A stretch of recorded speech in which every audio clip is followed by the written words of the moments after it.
Assalamualaikum warahmatullahi wabarakatuh. Selamat pagi, selamat siang, selamat malam, dan selamat sejahtera kita semua. Kawan-kawan, hari ini saya Raudah Jamba akan berbicara seputar masalah COVID-19, ya, corona, ya. Nah, kebetulan di pertemuan kita kali ini kita akan berbincang dengan Dr. Umar Zain. Selamat sejahtera Pak Dokter. Ya, selamat Pak Raudah. Iya. Apa kabar? Sehat, Pak Dokter, sehat juga ya. Ya. Ya. Nah, jadi sekarang ini Pak Dokter, beragam tanggapan, beragam pandangan di kalangan masyarakat, ya, tentang COVID-19 ini. Nah, di kalangan tertentu mengatakan COVID-19 itu tidak ada. Di kalangan yang lain, COVID-19 itu makin berbahaya. Nah, bagaimana kira-kira menurut Pak Dokter sendiri tentang COVID-19 ini? Kalau begitu, saya dulu ingin bertanya kepada Pak Raudah. Menurut Pak Raudah, ada nggak COVID-19? Menurut pribadi? Ya, kalau saya ditanya, makanya ini saya pertanyakan. Kalau saya pribadi malah nggak ada COVID-19 itu. Nah, tentu apa alasannya? Kenapa saya bilang tidak ada COVID-19? Ya. Contoh,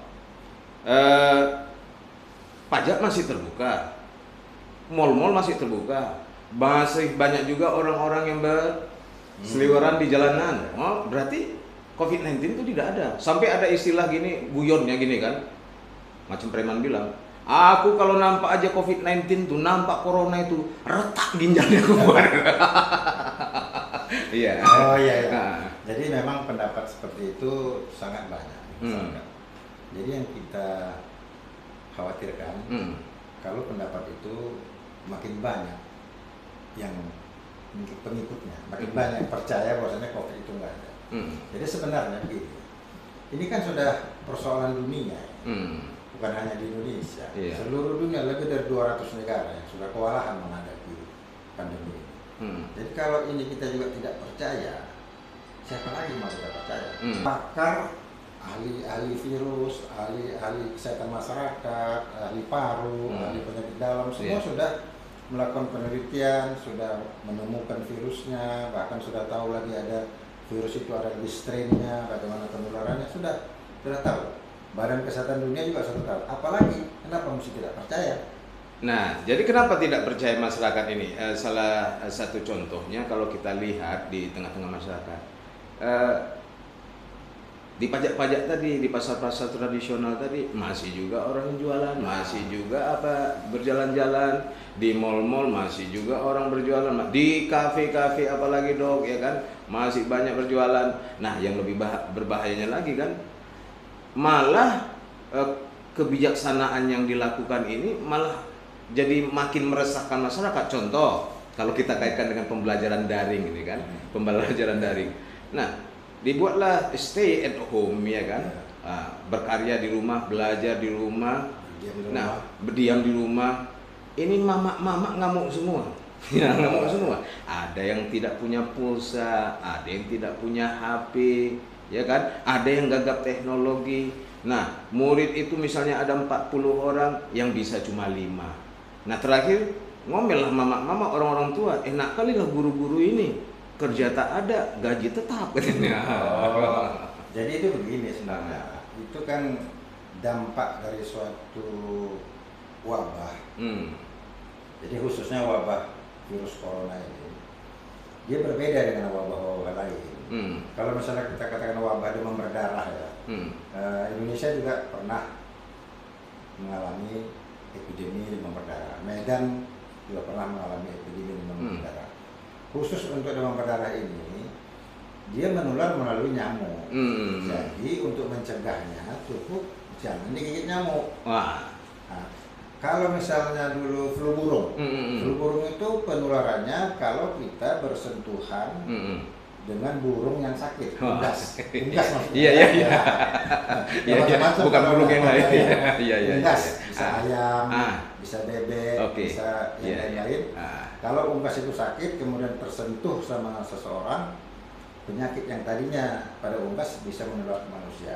Oke, iya. Oleh karena itu, kalau unggasnya itu diamankan, yang sakit dikuburkan, dibakar misalnya, selesai masalah. Tapi ini dia dari orang ke orang.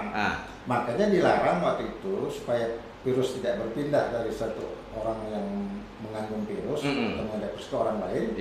Maka itulah dia tadi stay at home, kemudian jaga jarak, pakai masker, ya, kemudian cuci tangan.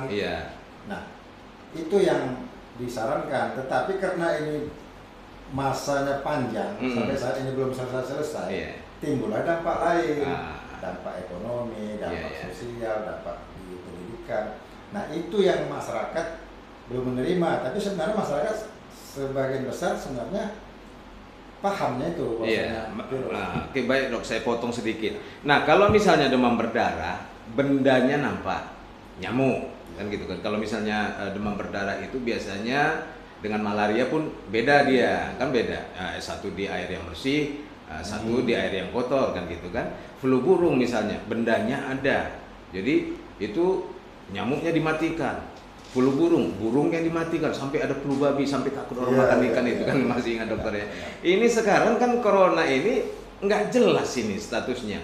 Nah, apa mungkin karena tadi dokter bilang dari orang ke orang, berarti orangnya dibunuhi semua? Bukan. Atau seperti ini saya bilang, jangan-jangan COVID-19 ini penyakit siluman? Sebenarnya kalau kita bilang baik malaria, baik demam berdarah, flu burung, penyebabnya juga tidak nampak. Tetapi yang Bapak bilang tadi nyamuk atau unggas itu bukan penyebab, tapi dia sebagai pembawa penyakit. Atau kalau di dalam istilah kedokterannya disebut vektornya. Vektor penyakit. Ya, jadi dia membawa virus itu. Jadi kalau nyamuk Aedes membawa virus demam berdarah. Kalau nyamuk Anopheles membawa parasit malaria. Kalau unggas membawa virus H5N1 atau. Nah, jadi kalau untuk virus corona ini dia tidak ada hewan perantara, tidak ada vektor, dia langsung dari manusia ke manusia, baik melalui droplet, melalui sentuhan, mulut, ya pokoknya dia melalui saluran napas. Nah, sehingga untuk mencegahnya itu orang yang harus dibatasi, jangan berinteraksi. Nah, itu mungkin sulit. Ya, satu lagi. Masyarakat mungkin belum paham juga, ada istilahnya katanya orang tanpa gejala ini macam mana itu dok? Orang tanpa gejala. Siluman juga itu orang tanpa gejala. Nah, orang tanpa gejala itu memang itu istilah baru. Sebelumnya nggak ada. Itu dia ya. Makanya sekarang istilah itu sudah diubah. Nah, sekarang itu ada beberapa kriteria. Yang pertama itu adalah kasus confirm. Artinya sudah tegak diagnosis. Itu kalau sudah diketahui, sudah ditemukan adanya virus dengan cara pemeriksaan dengan laboratorium yang disebut dengan polymerase chain reaction atau PCR, swab. Itu melihat bagian dari virus itu. Kalau itu sudah positif, dinyatakan ini sudah positif COVID. Oke, baik dok. Mungkin yang terakhir mungkin ini dok ya kan, karena mungkin kalau kita bicara, kalau saya suka kali bicara banyak ya kan. Yang terakhir mungkin adaptasi kebiasaan baru itu maksudnya apa sebenarnya dok? Adaptasi kebiasaan baru. Nah, kalau kita lihat dari pertama kemunculan COVID-19 itu sampai sekarang, ya tidak ada tanda-tanda adaptasi kebiasaan baru. Apakah hanya masyarakat hanya wajib pakai masker itu kebiasaan barunya? Nanti kadang-kadang masyarakat yang latahnya, wajib pakai masker. Saat di kamar mandi pun pakai masker. Yang bagaimana itu sebenarnya?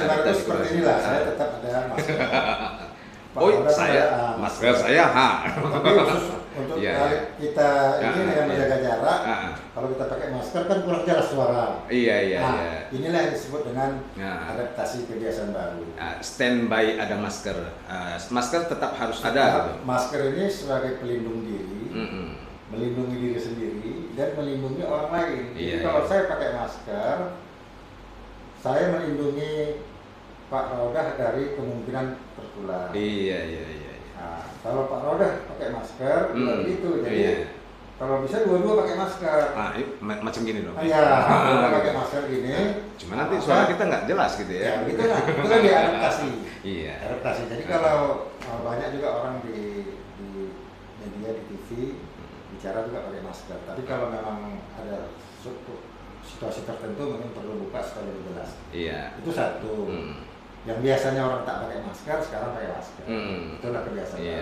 Kemudian yang biasanya orang bersalaman, cipika-cipiki, nggak perlu lagi, cukup hello saja. Iya. Ada pakai siku itu kan? Itu saya rasa tak usah. Tahu saya. Iya. Kemudian cuci tangan. Oh, cuci tangan. Ya. Setiap kali kita menyentuh benda-benda yang kita tidak pastikan, kita cuci tangan, bisa pakai sabun, bisa pakai hand sanitizer. Iya. Kemudian kalau kita dari luar pulang ke rumah, buka baju, mandi. Sebelum kita menyentuh anggota keluarga atau anak, sebaiknya kita buka baju, ganti baju, mandi, ganti baju, barulah kita berinteraksi dengan anggota keluarga. Kemudian jaga jarak. Jaga jarak itu supaya kalau saya misalnya mengandung virus, tidak sampai menularkan. Iya. Nah, itu kan yang kebiasaan baru.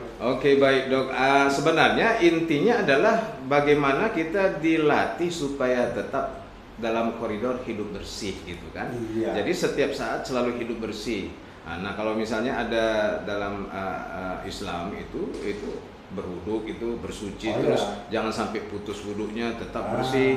Tidak hanya bersih diri tapi bersih juga hati dan pikiran. Jadi kita sebenarnya diajarkan hidup bersih dan kita tetap diajarkan bagaimana kita beradaptasi dengan lingkungan supaya kita selalu tetap kontrol dan hati-hati. Sudah dalam dalam agama itu apa?